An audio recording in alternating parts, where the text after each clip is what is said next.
Okay. Yeah. Jesse, this is Enrique, the trainer I spoke about. So I was just reading over your consultation. Previous board and train during COVID.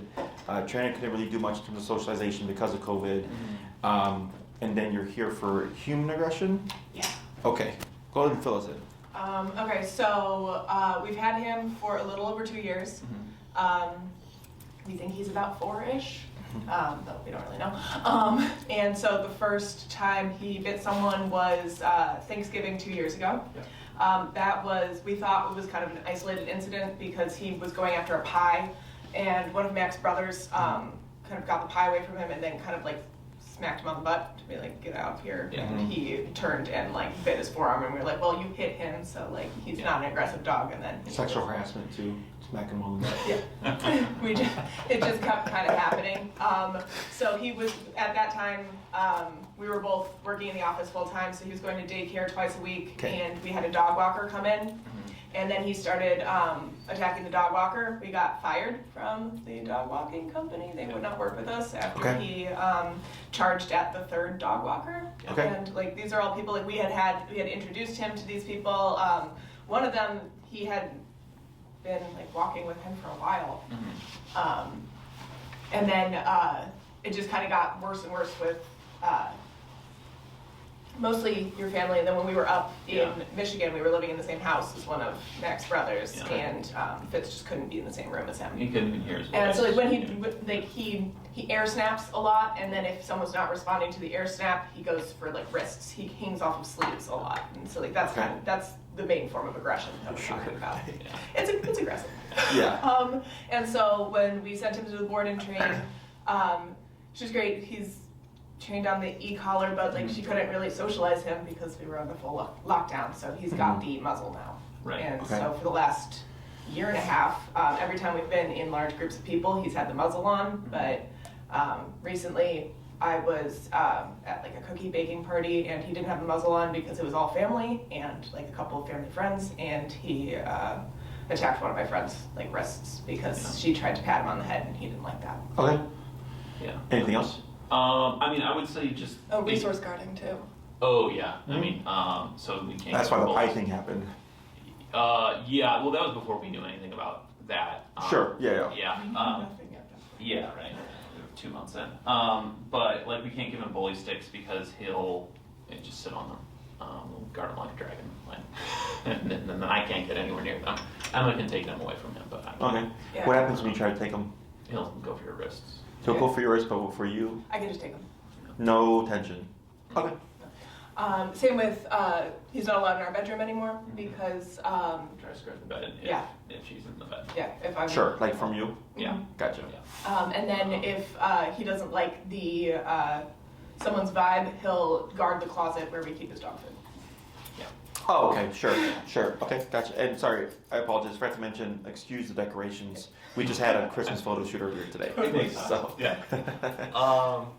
But yeah, I would say most of the recent incidents have been because he won't, he has no way of communicating that he doesn't want attention or something, but he'll still be around people. And at most he'll freeze, and most people don't really notice that. If he were to growl at any time, people would stop, but the only time he growls is when you're playing tug of war with him.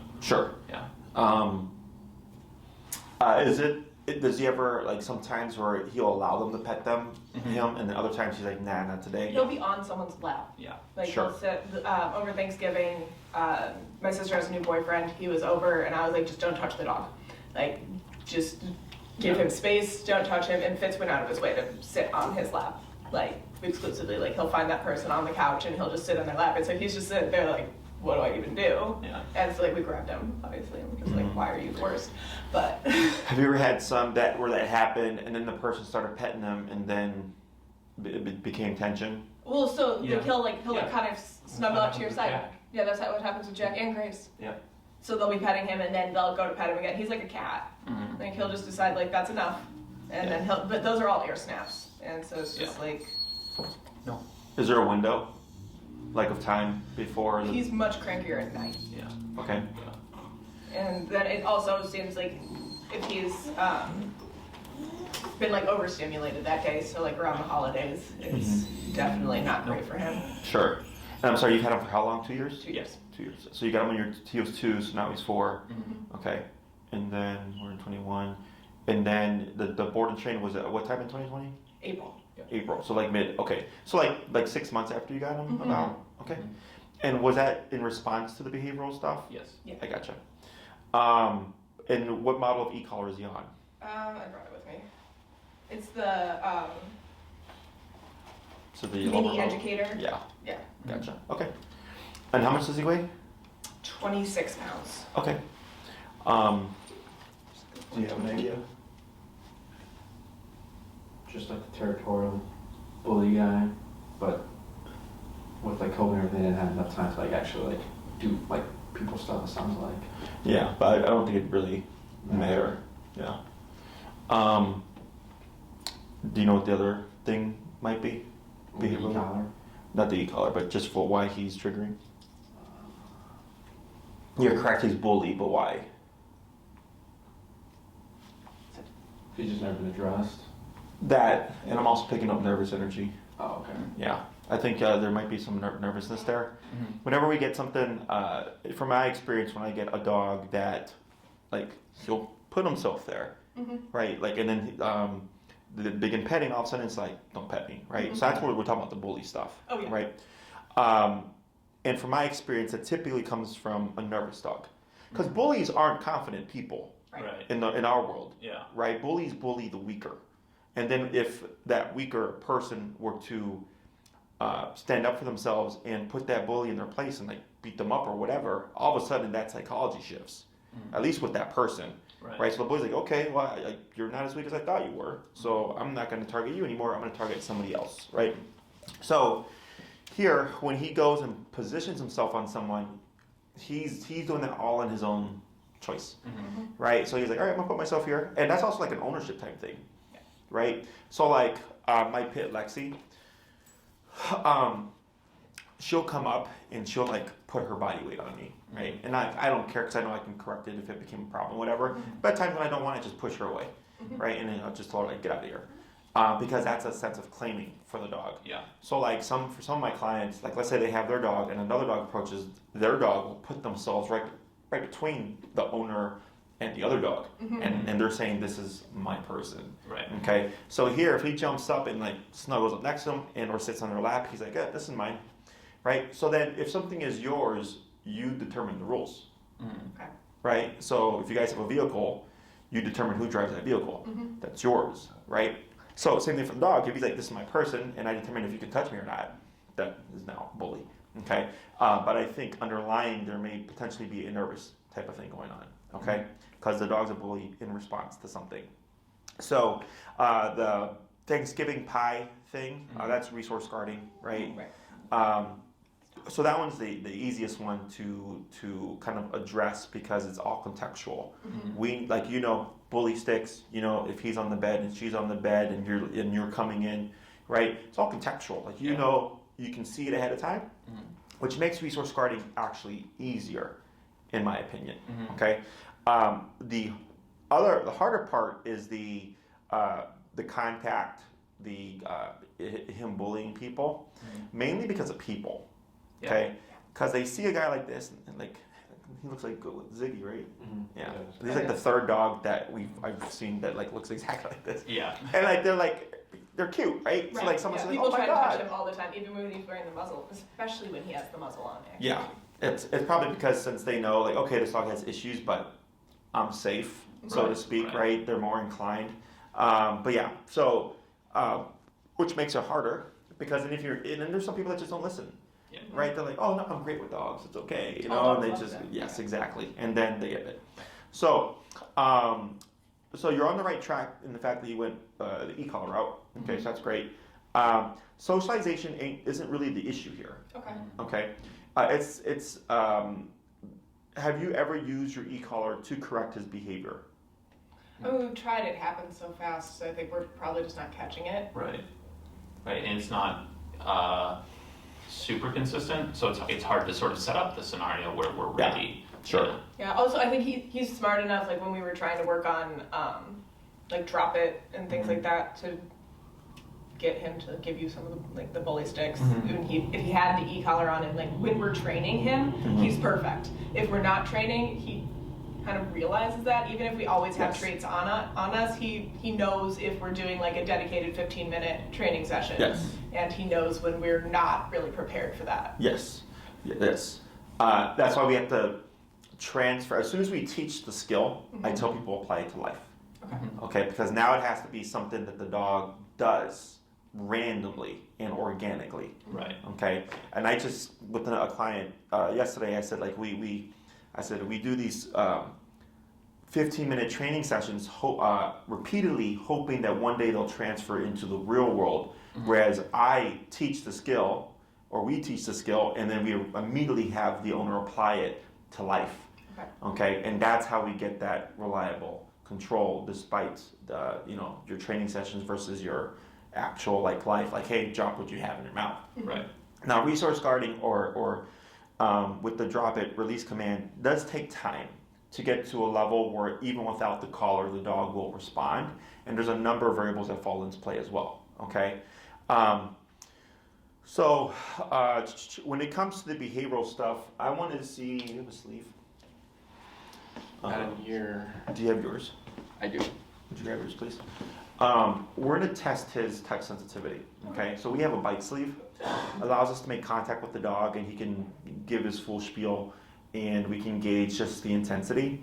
In terms of the bite that was on the forearm, the first incident. Yeah. How bad was it? That's the only one that drew blood that he's ever done that's drawn blood. Yeah, I mean, it wasn't more than like a nick.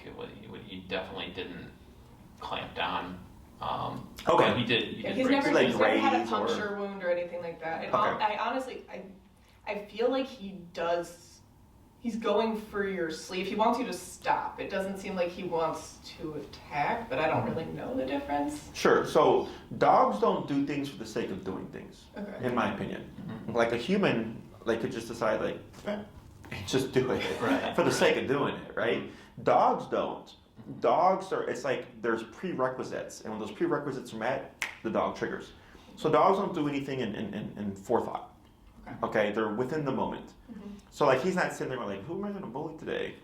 Can't wait till somebody walks in the door and I sit on their lap, right? They don't do that. What they do, yeah, leave it open. Is let's say, right now he's completely neutral, and something he does not like is physical contact. Okay, the moment we start physical contact, we've now created a moment. And within that moment, he goes, oh, prerequisite has been met. I don't like people touching me. I'm going to become defensive to back them off. Right. Okay, or, oh, there's a piece of pie on the ground. I want that piece of pie. Yeah. Right? Now we're in the context. I go to reach for the pie as well. He's like, hey, now you're competition for the pie. Does that make sense? Yes. So dogs, super rare that I would get a dog that is aggressive. Okay, it's almost always fueled by something. Either it's we have Doug's not here, is he right now? So we have a pit named Doug, probably the most intense case that I've worked with in 10 years. Okay, little 80-pound pitty. Here with us, even I have walked in with him, and he's ears back, tail wagging, super submissive, sweet guy. Hand the leash to the owner and step into her personal space. Cujo times 10. Okay, he isn't getting him to shut down is a chore. He knows. But as soon as you remove him from the owner, fine. Okay, so dogs are what I call on and off. There is it went viral, I think it was on TikTok or something. It was an electronic fence, and there's a dog on either side of the fence. And as the fence is closing, the dogs are aggressive, attacking each other through the fence. And then the fence opens up, and the dogs stop attacking each other. The fence closes again, the dogs start attacking each other. Fence opens up, the dogs stop. Okay, so that's the perfect example of on-off. When we have the barrier, dogs turn on barrier aggression or territorial aggression. And as soon as we remove the barrier, there's nothing defining a boundary between them. So now the aggression goes away. Right. Okay, if a dog has a bone, and I go to reach for that bone, dog starts growling, showing her teeth, whatever, right? As soon as I remove my hand, the dog goes back to chewing the bone. The dog doesn't sit there going come back here again, I'll bite you. Like a human would, right? A human holds on to these things So that's why when we talk about the dog, there's some confusion there because we're thinking like a human would think, Right. right? When really that's not the case. So what I'm gonna have you do here is go ahead and hold your leash around that second knot that you have in the middle there. There you go. And just keep it like that. Enrique's gonna step in. He's gonna make contact. So what's his name again? Fitz. With Fitz. He's gonna make contact with Fitz. And I'm not going to have you address him. You're not going to tell him no or anything like that. If he loads up a tension or anything, if he attacks, it's perfectly fine. The sleeve will keep Enrique safe. Okay.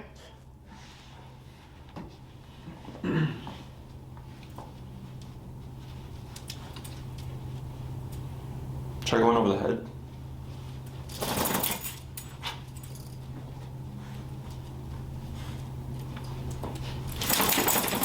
Have you ever had people pet him and then there'd be no tension?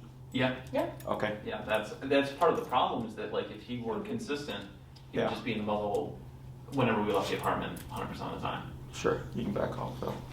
Okay.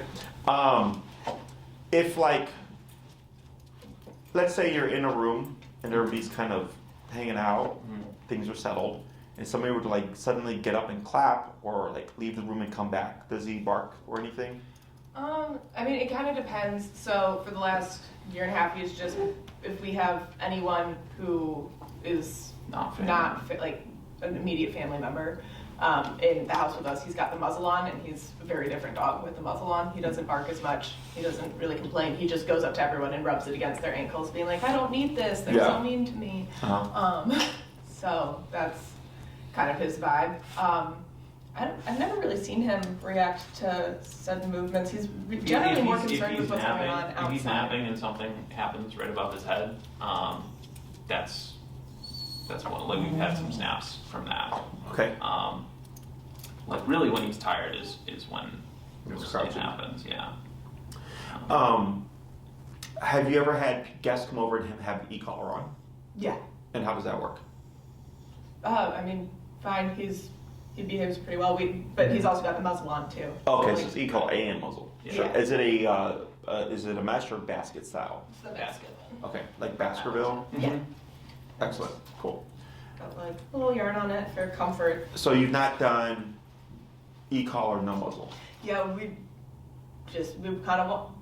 were aiming for the like 2-year mark of training before we started not having the muzzle on, and he just bit someone last week. So now we're like, we need to start over. Okay, sure. So I'm sorry, what was that the most recent incident? So there's a lot of commotion, but it was like my family, we were baking cookies right after Thanksgiving, Okay. kind of all day in the kitchen, and he had been trying to get stuff off the counter, so I had him tethered, just kind of like in the kitchen away from the cookies for a little while, and he was off the tether, but he still had the leash on, so I could grab him really quick if he went after the cookies, and someone tried to pat his head, and he went after her wrist.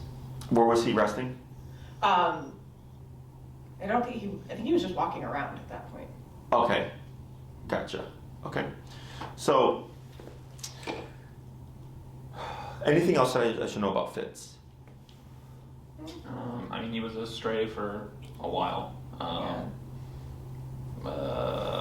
He definitely has a pretty strong prey drive. I think that's part of the reason why he resource guards so much, just because the time he spent on the street. But I don't know.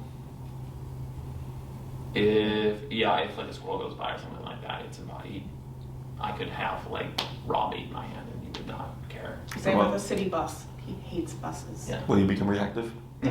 He bit a bus one time. It was like the first week. Was he we hanging had on him. and then just Yeah, drove off? honestly, like he latched onto the door. It was like the first week we had him. I was like, why are you barking so much? And soon he's biting the bus. I'm sure there's a YouTube video of it. A lot of people filmed it. Oh, really? I was just like, what? I gotta Took look it that on. up. And the bus ran away, so we won. You might get royalties on that. Okay, so have you used your e-collar for any of that stuff? We have, and like in terms of walking, when we first got him, he was like, our arms hurt after taking him on walks. He had pulled so much. We had got all of the different harnesses, all of that. That's one of the things that the first board and train really got out of the system. He listens to us a lot more. Okay. The e-collar works pretty well with barking. He barks a lot throughout the day. If he has the e-collar on, he'll respond a little bit better, but a lot of times he just kind of air snaps at the e-collar Sure. instead of stopping barking. So I don't know Okay. that he connects it. It just Okay. is. Do you know what that tells me? He's still fighting he still wants to bark, so he's fighting the e-collar. I don't think it was conditioned correctly. Yeah, he doesn't understand that. Yeah. Like she said, they're not connecting, so he's still like fighting it. Correct. Instead of like submitting to it. Correct. Yeah. I don't think it was layered correctly. Okay. Okay. This is pretty common. Everybody uses the e-collar differently. Most use it as a punisher. Okay, meaning we shape the skills using food, like let's say sit. And then once we feel like we've taught the dog enough with food, we take them out and then we say sit. The dog's too distracted, they don't do it, and we punish them with the e-collar. Okay, that's the most common approach. What we do is called pressure work. So we teach everything with the remote collar. Okay, we don't shape things really using food. We do so with puppies, but we don't with older dogs. Okay, so like, have you ever pulled up and pressed down on his butt to make him sit on his leash? Yeah. Right. So if you pull up and you push down pull up on the dog's collar and push down the butt, you usually create a sitting motion, right? And then when the dog does that, we would stop pressing on the butt and pulling up because they gave us what we wanted. That's technically pressure work. Okay. You're using physical pressure to guide the dog, and once the dog gives it to you, we remove that pressure, and you could reward or pet, whatever. It's the same thing with the e-collar. Okay, so we put the pressure on, tapping on that collar, and then we guide the dog into what we want them to do in order to turn off the pressure. So when the dog understands how to turn off the pressure, when they feel the tap, they should just go into it, as opposed to trying to bite it. Okay, not that we don't get dogs that, like there's a couple of dogs that their sensitivity to the collar, like you'll see something like that. It's super, super rare though. Yeah. He does have super sensitive skin. I know our last. I saw that in your thing, yeah. Yeah, she had to put a bunch of different. Adapters. Yeah. Yeah, So. sure. So when it comes to addressing the issues here, I'll tell you like what's realistic. First thing we almost always have to do is make sure the dog understands the e-collar the way we want them to. Okay. For him to understand that there's a way to avoid turning it on and there's a way to turn it off, okay, if it does turn on. We always teach that with the heel. Now, when you walk with him with your e-collar, if you were to say heel, can you have a completely slack leash and he'll stay at your side, or does he forge a little bit still? It depends on his kind of motivation. If he thinks we are on our way to Starbucks and there might be some whipped cream in it for him, he is the most perfect dog you've ever met in your entire life. The way there and the way back. Like whipped cream, the idea of it for him is like enough. And some days he's just in a good mood and he's perfect on walks. But if it's at night, especially this time of year, and like we've had a lot of rats recently. If he sees a rat, then like All bets are off. All bets yeah. off. Okay. But typically when doing heel, he'll need a few corrections, but then for the rest of the walk, he's generally okay. Okay. At this point, there really should be at 0 corrections. Okay. Okay. So the reason why the heel is so important is because it's something that we typically do 3 times a day, 7 days a week. So it allows us to practice structure. But that only really impacts the dog if it's done correctly. Okay, so I most likely have to redo the heel. So the one thing about boarding trains is that as trainers, we know what to do, we know what we're doing, we know how it impacts the dog, we see all the progress, but then you as the owners don't. Right. So there's a bit of a discrepancy there, right? Like, how did my dog go from point A to point B? So with in-person training, which are you looking for in-person, I'm assuming? Whatever's going to help. Okay, I'm going to suggest in-person. For. Okay, so the reason why we do a board and train here is this is on you. Okay, all the stuff they're dealing with is in the home. If it was leash reactivity and if it was general obedience, I'm like, yeah, not a problem. That's easy. We can do that here. We can transfer it to you, not a problem. When it comes to anything where there's aggression towards other people, resource guarding and stuff like that, it all comes down to you, because there's certain things that I can't change about them, and there's certain things that we can. Okay, the things that we can't change, like I can't make him like being touched. Okay. Okay, that's I mean, we have exercises, we can definitely push things, However, if he just doesn't like it, he doesn't like it. I mean, just like as a human, right? Like, I mean, I remember like 10 years ago, I didn't like sushi, and then a friend was like, here, try out the Godzilla roll. And I was like, that's amazing, and I love sushi now, right? But I made that decision, right? He's like, try this, and I made a decision of, I do like it. Same thing for the dog. If he's like, I don't like being touched, regardless if you give me steak or whatever, and regardless if I get punished, I just don't like being touched. Then I go, okay, well now that's just something that we know of the dog. Resource guarding is easy. I'm not worried about that, okay? That does take time. I'd help you make sure, review and make sure that we're doing the exercise correctly. And then how do we make it organic, or as organic as possible? Worst case scenario is anytime you give him anything of any value, he's just got the e-collar on. Okay, because the other thing is, a lot of people ask, like, when does a dog become a good dog? Right? It's not a thing. Okay, it's not a thing. It's a very common thing that I hear. Right? When's my dog just going to learn to be a good dog? I'm like, that's a proactive thing. That's something that dogs aren't capable of. Remember, he doesn't have any forethought on stuff, right? Now, you as humans do. As a human, you can be proactive. You can decide one day, like, hey, I want to learn how to sing, and go on Google and search up singing teachers, and then pick one, and then have a class and decide to practice or decide not to practice. You can make all those proactive decisions, right? Dogs are reactive. He's in a situation where he doesn't want to be touched and he's being touched, he's going to react to that situation. He's got a bone and there's competition coming in to potentially take that bone from him, he's going to react, right? So he's not plotting things out. So the resource guarding, easier. The being touched, harder, okay? If it was something like someone came into the home and like he's charging at them, whatever, we can definitely address stuff like that as well. He does do that. Yep, so that can be addressed. Behaviorally, okay? Could we train him to, like, if he's overwhelmed, just go somewhere else? That's a proactive thing, technically speaking. Okay, so that Well, would- yes, that's actually, not no, something because you we can do that. Okay. In the sense, so like, when it comes to resource guarding, we can teach a dog to relinquish by default. So like I had a case where the dog, there was a threshold, and there was like a little kind of cove between like a chair and a couch, and someone came in and the dog was like in that cove chewing on the bone, and it came out and bit the person on the ankle. Okay, so then they're like, how do we plan for something like that? Because we didn't know. So what we taught the dog was, whenever the dog heard a person approaching from like 6 feet away, by default the dog would leave the object. Okay, so we taught the dog through pressure, but it's not so much that the dog was overwhelmed, it's that the dog learned, like, oh, I hear this, it's X distance, collar's going to turn on, so I'm going to avoid the collar by leaving, and when the person leaves, I can come back to my item.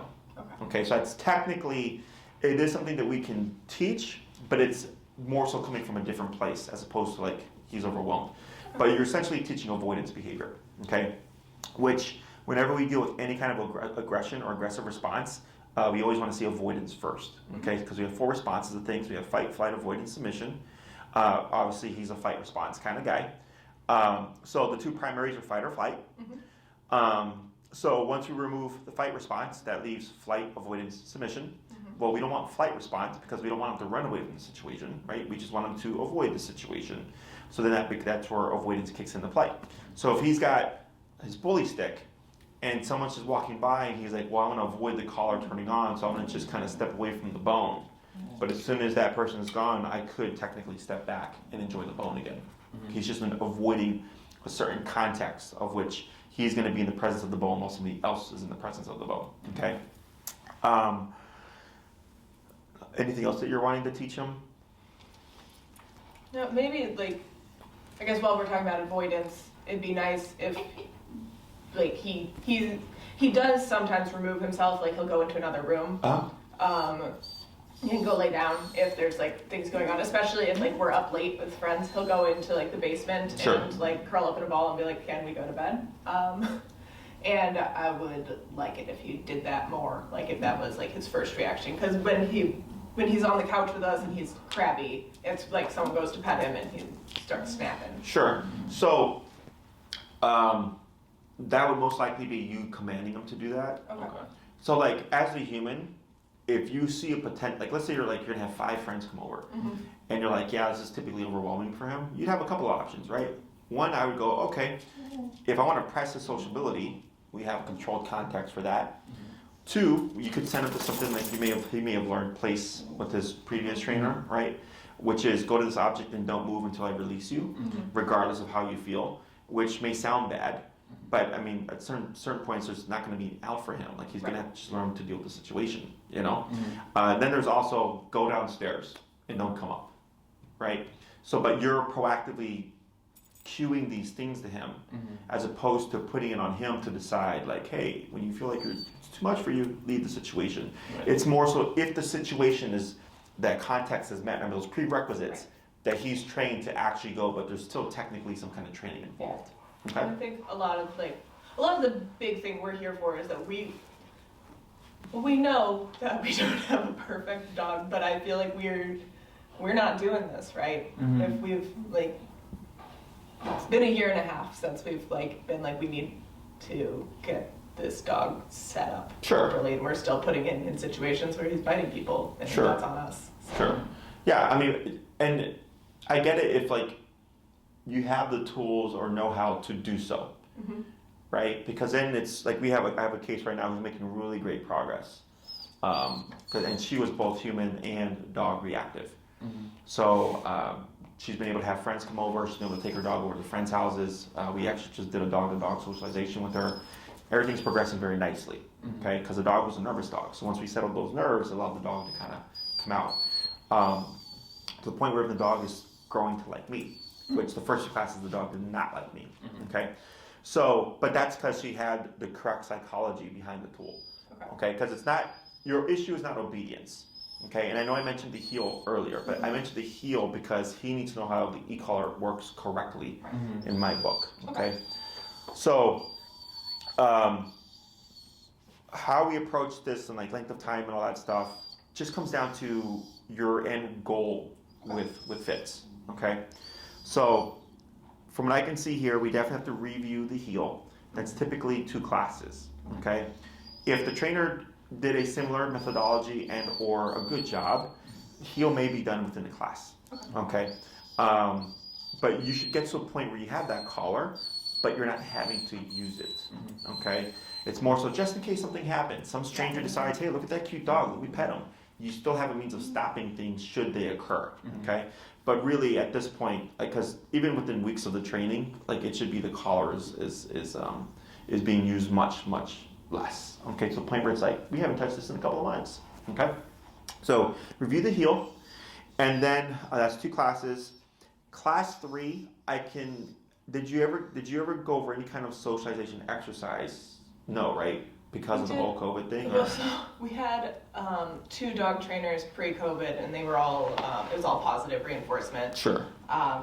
Stuff, and both of them moved to Texas right before COVID. So we were trying to find a new trainer right before COVID hit, and we'd done a few stranger danger exercises, but the extent of that was we had one of Mac's cousins who Fitz really hates throwing treats at him from the street. Sure. And, how'd that go? He wouldn't eat any of the treats, and he tried to bite him. Gotcha. Yeah. So excellent. Has he seen this person again? Yeah. Couple times, always with the muzzle on. And how has that worked? He straight up bullies him. Yeah. Okay. Muzzle punched him one time. Okay, great. You know why? No. Because we have controlled context. Okay. Yeah, controlled context. Whenever we can create a controlled context, it makes life easier. Because I can see how it's going to play out. I know how it's going to play out. I know all the different variables that could play out. You don't. So I would want to take advantage of that. Okay. And we would coach you through it. So I don't really touch the dog or anything now, okay, or the e-collar. We just coach you all through it, which is also why the heel is very important. Okay, because we're doing something outside the problem, learn how to use the tool, learn to get the dog to understand the concept, and then we visit the problem, but at least now you have some understanding of the tool, and at that point, he should have a much better understanding of the collar. Okay? So class 3, I would plan on that kind of exercise. Okay? Because if he's still bullying him, especially with the collar on, if he's willing to gamble that, great. Okay? And I would take advantage of any other person that he may still do that with. Okay? So when we get problems, we have those. We target them. Okay? So, and then once we do that, and you're like, hey Jesse, we had 5 people he used to do the same exact thing with, and he's been great. I will awesome. Now we're making some progress, okay? And then we have other exercises to try, because we have to correct the behavior, but then we have to also try to build a relationship, okay, between him and that person he doesn't like, okay? That's the hard part. Stopping stuff is easy, because it's just don't do that. It's the, hey, this is like my brother, this is like, you know, mom was going to come over for the rest of your life, you know, so learn to like him. Right. That's the harder part, okay? Resource guarding, I would revisit as well. And then we would go over how do we apply this organically. Now, when it comes to resource guarders, we cannot teach them to share things. Right. That's not, some dogs are capable of it, like they don't really mind, but it's not something that really like is like humans we can teach, right? Like, hey kids, like share the toys. You know, nobody owns these toys. They're community toys or whatever. We have that idea, we have that concept. Dogs don't really, okay? So we can't get them to share things, okay? However, we can build, or should be able to build, a reliable release command, but that does take time, okay? And it's just, anytime he has an object, you always just set yourself up. So if like, it's like, hey bud, here's your bully stick, 5 minutes prior or 15 minutes prior, I already placed the e-collar on. So that this way, by the time I give the bully stick, ideally the dog's kind of forgotten about the collar. They're not dumb, like they understand that there's a thing sitting on the neck and stuff like that. So the other part of it is like, ideally it'd be nice if we could get him to the point where we don't need any tool and he just responds, right? But he is a living, breathing animal. He can make his own decisions. He can decide to do things. He can also decide to not do things, just like a human can, right? So if the worst case scenario is like, yeah, if we want to give him a bone, we just got to put the collar on him. It's not really a problem. It's just that's what your dog needs, okay? So we got 2 classes on heel, a class on socialization, a class on resource guarding. Probably come back to socialization so that you have some time to like rinse and repeat in practice, okay? If all that's going well, because behaviorally we have the resource guarding and charging people. How does he behave when people come into the home? Well, so I mean, at this point, if he doesn't have the muzzle on, people are coming into the home. Okay. With the exception of my parents, who I think Fitz figured out pretty early are his biggest champions in life. Okay. They love him. He loves them more than he loves us. They are his grandparents, and they've got that vibe going. Sure. So he doesn't jump at us when we come in. He jumps all over them. He's like, he needs to be on their lap immediately. He tries to run out the door if both of them are coming and one of them's not through the door yet. That kind of thing. Like, a lot of excitement. Everyone else muzzle on. Before then. Can they take bones from him too or no? I bet my mom could. She's never tried. I don't think my dad could. Okay, they don't really need to, but I was just curious. Gotcha. So there's never been any tension between him and them? No. They were, I don't know. When did they meet him? The day we got him. That you got him. When did everybody else meet him? Honestly, Carr met him the day, like 2 days after we got him. Yeah.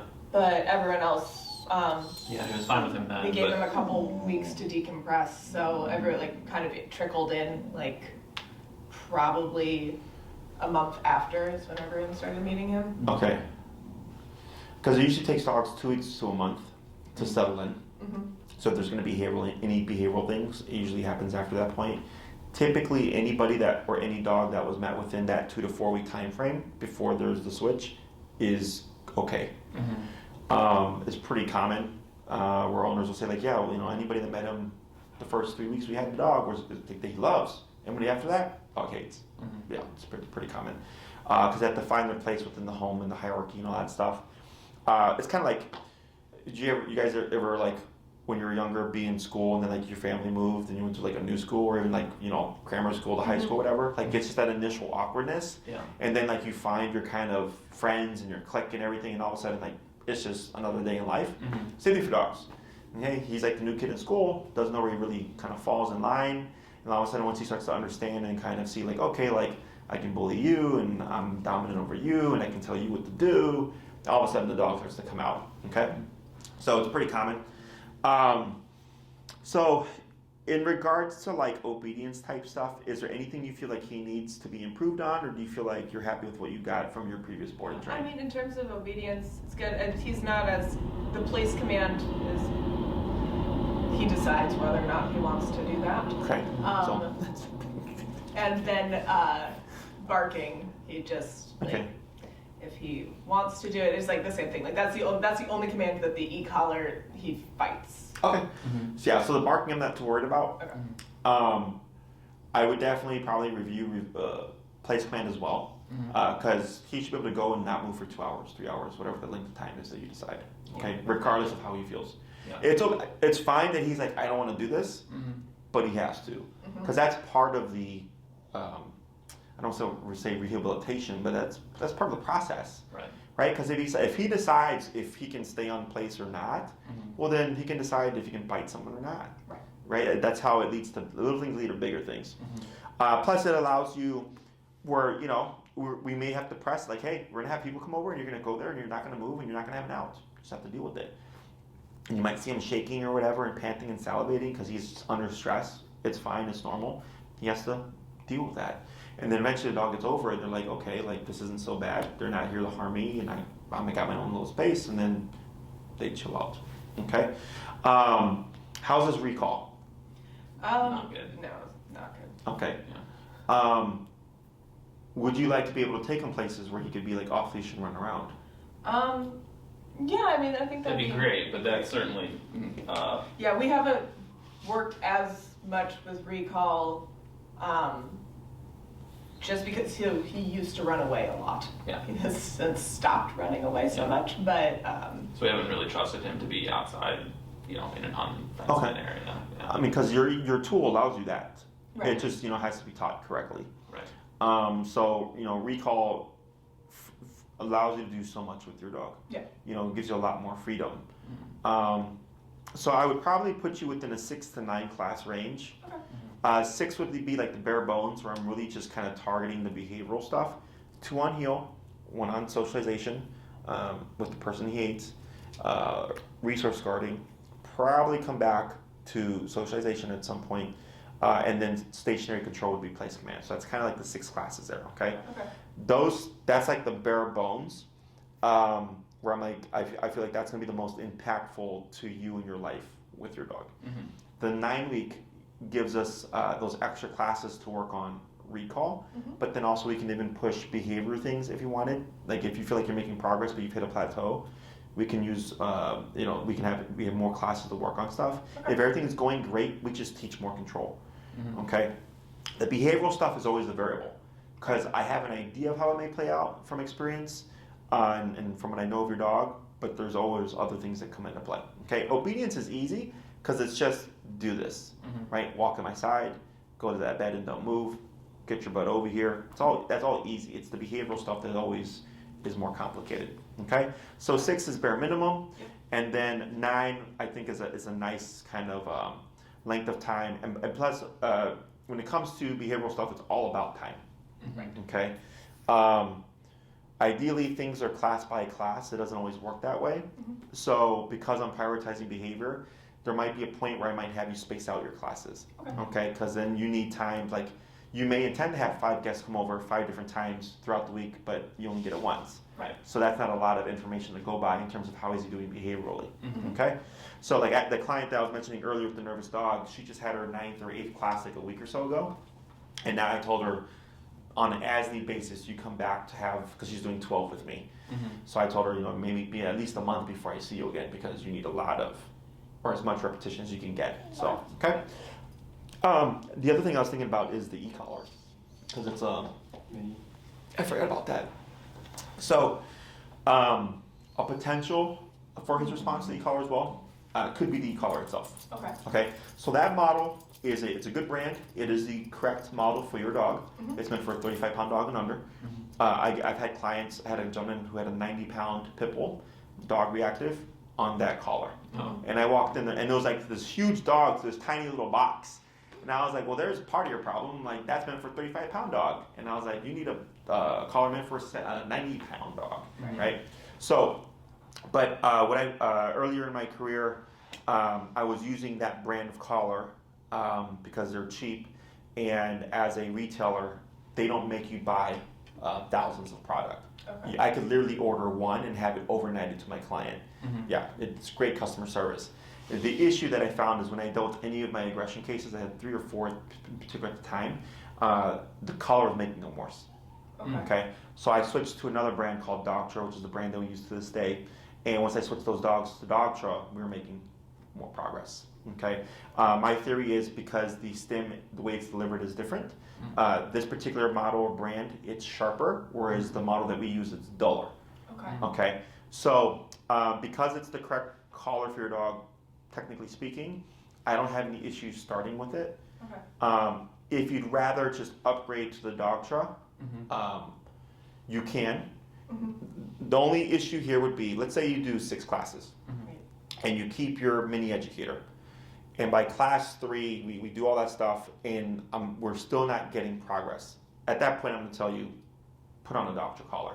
Right? Now, let's say we put on the Doctra collar and now we're starting to get progress. Right? Well, now we wasted 3 classes. Right. You see what I'm saying? Yeah. So it is technically the correct collar for your dog. I normally don't even accept, I would just tell people get the Doctra one. In your case, I don't think it's that bad. So that's an option for you. We'll present you with the collars that we would suggest, and whether or not you decide to go forward with it is up to you. But if we see we're not making any progress, I will at some point say, like, we need to switch to the Doctra. With this collar, he definitely, with the mini educator, he definitely responds most to the vibration setting. If he's really worked up, like, you know, we'll hit the Stem? the red, yeah. Sure. It doesn't, he won't pay attention. Yeah. Yeah. So we don't use vibration here. Everything that we do is through the stem. Got it. Because in my opinion, a warning will kill your dog. So what that means is if a dog is off leash running around, and like let's say something causes them to run into the street or run towards the street, and the dog is used to come, vibration, stem. Well, now you have a delay. Right? So if I go come and the dog is pursuing something and they're anticipating, well, I have a delay because I know it's going to be come, vibration, stem. And in some cases, because a lot of people like to warn their dog several times before they actually kick in with the stem. Well, now the dog goes come, vibration, stem, right? So now the dog's in the street by that time. So that's what I mean by like vibration can kill a dog because I want the dog to respond immediately. So for us, anytime we get any kind of command, it is immediately followed by stem. So the dog thinks, well, crap, if I want to beat that thing that I don't like, I have to respond like this. And that's how we start to get the dog to be compliant without the tap. Because they're thinking the only way to beat that is to just do it and do it as quickly as possible. Does that make sense? Same thing with behavioral stuff. You know, if we do the vibration, and at some point some dogs become, what's the word? Desensitized to the vibration because it's just a flat vibration. That's not anything really uncomfortable. So some dogs are like, yeah, it's just a vibration. I don't care about it, and they continue it. They just now then ignore it. Whereas stim, it's uncomfortable. It's something as instinct, we don't want to put ourselves in an uncomfortable situation. If we're ever feeling discomfort, we want to remove ourselves from it. So we use that to our advantage whenever we're shaping obedience and or behavioral stuff. Okay? Does that make sense? Yeah. Questions on any of that? No, makes a lot of sense. Yeah. So yes, I would definitely recommend that you do in person because this is me training you. Right. Have you gotten to watch any of our videos at all? I watched a couple. I don't think you've seen any. Okay, I recommend that you do because it gives you a feel of how we operate and the theory and everything. So if you go to my website, you can click on any video there. It'll take you to my YouTube channel. And lesson 1s are always great to watch because no one knows what they're doing for the most part, except for me. And then it kind of just shows you the progress of how it works. Okay. Now, if you see a video where it looks a bit more intense or like, crap, is this even normal? It's probably because I'm dealing with a more intense, severe case. Those won't really progress like another case would progress, okay? So just bear that in mind. I also have a playlist titled Client and or Dog Training Highlights, where I've taken a couple of cases and I've edited them, and it's me on a green screen talking or whatever, and I explain the theory and what's going on and why we see this shift in the dog's behavior. So if you want something that's more concise and more in depth, then those videos are nice to watch, okay? So I would put you at a minimum of 6 classes. 9 would be a nice buffer. If you did 12, which is the max that we do, that's when we're pushing for a fully off-leash trained dog. Okay, so there's 6 commands: sit, stay, down, come, place, heel. The only command that has to be off-leash reliable is your recall. Otherwise, it's pointless. So the 3, the heel, the place, and the come when called will allow you to do a ton of stuff with your dog. Mhm. Okay, he allows you to walk your dog and not attack buses. Place allows you to maybe even go to a restaurant and take him with you, and he just hangs out with you. Mhm. You just have to be cognizant of like people, like, oh my God, there's that cute dog laying down, right? And some stranger trying to come down and touch him, because it's one thing when family is trying to touch him. It's another thing when the complete stranger is trying to touch him. Okay. And then the recall allows you to take him, let him run around, be off leash, play fetch or whatever, and not have to worry about, is he going to take off on me? And if he tries to pull something, not a big deal. I can return my dog. Mhm. Okay. Questions on any of that? No, I mean, that makes sense. In terms of the booking process, please allow Maria a 5 to 7 day business day turnaround, because since you've submitted your form, there have been other forms coming in, and I have my current client list as well as other consults that are booking as well. So it's kind of like you're back in line. Right. The way we operate is typically a recurring time frame. So like if Monday at 5 o'clock was open and that worked for you, Monday at 5 o'clock would be your time. Okay. So if you decide to do 6 classes, you would get that time for 6 weeks plus 1. So that means 5 o'clock on a Monday for 7 weeks, because we understand things happen. That is your time. No one can take it from you. Okay. Let's say you cancel, you go out of town or something like that. You do that a couple of times. By the time we hit the 7th week, you've used up what we call your priority. And evenings and weekends are my most high demand times. So if Maria's got another person who needs that 5 o'clock on a Monday, to keep my calendar rolling, she would book them and then let you know, like, hey, you had used up your priority, so I have to book another client. You still have 2 classes left over. What's your availability? And then we would wrap up the classes at a different time. Okay, so you don't lose the classes as long as you cancel within a certain time frame. But you may lose the time. Okay. If you did 9 weeks, then you'd have a certain time for 10 weeks. Okay. Ideally, anybody who's going to be handling the dog be present. So if it's both of you, then both of you. I'd like to be present, especially with a case like this. I don't make it mandatory, but definitely like the first class and the class where we come across the socialization stuff would be the one where we definitely want both people. Okay. Yeah, all of them. Yeah. Questions? No, I think that makes a lot of sense. Shop. Yeah, I think we definitely want to. I think you want to go with 9 rather than 6. Yeah. And you can talk about it, mull it over. Mhm. You know, you don't have to decide now. So if you want to expedite things a little bit, you can email Maria and say, hey Maria, we're interested, we want to sign up. You know, please, this is our availability. Because when she turns around, that's what she would ask for, is like, what's your schedule, right? And here's our contract. So so if you give her the availability already, it just kind of takes away a step, and then you just have to submit the contract. Please note that Maria goes by the contract. So as soon as that form is submitted, she knows you're serious, and she starts the booking process. Okay. We get plenty of people that ask a lot of questions, which we're more than happy to answer. But then they get upset because now their time is pushed back because Maria's booking all these other people while they're asking other questions. Okay. She'll also inform you of the caller or callers that I would recommend for you, and then we have them here if you want to get them through us. Otherwise, you can get them on Amazon. I don't care where you get them from. I just care that you get the correct model that I recommend. Okay. If you get it through us, if anything happens within 30 days, I'll take the caller, give you a new one, and I'll deal with the company myself. If it's after 30 days, you can use the warranty that comes with the caller, and we will provide you with the loaner in the meantime, so you continue your training without having to worry about losing any time there. Okay? Makes sense. The booking process might be a little bit wonky right now, just because of the holidays. Yeah. So I know on the 23rd or 24th through the 5th, Maria's gonna be on vacation out of town. So, and then plus like nobody really does anything there at time frame. So, but just a heads up on that stuff. Okay. Anything else? Is there anything in the meantime that like we shouldn't be doing that are just like I would say I wouldn't risk him unmuzzled at the moment. Okay. So I would say definitely anytime there's going to be any kind of interaction, have him muzzled. Sure. That's the only thing that I would say. Okay. Okay. Yeah. So like going to dog daycare every once in a while. Is totally It's not going to have an issue. I mean, Yeah. I'm assuming they've not had issues there. Well, that was Not in before, over a year. yeah, not since the first board and train. Yeah. That's all been fine. It was more there were incidences before he had like kind of slight dog aggression before. It was more of the bullying tendencies. Yeah. He would kind of go Bully after like large 9-month-old breed puppies. large breed puppies. Yeah.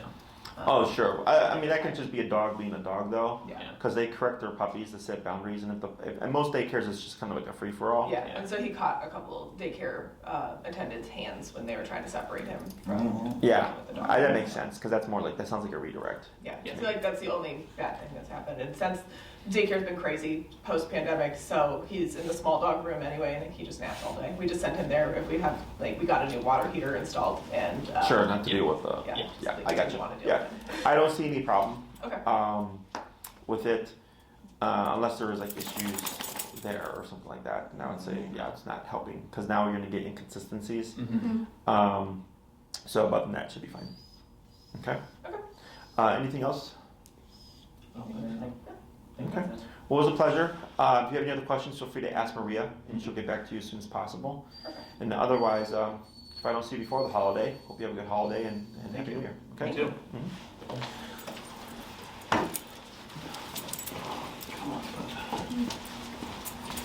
Thank you again.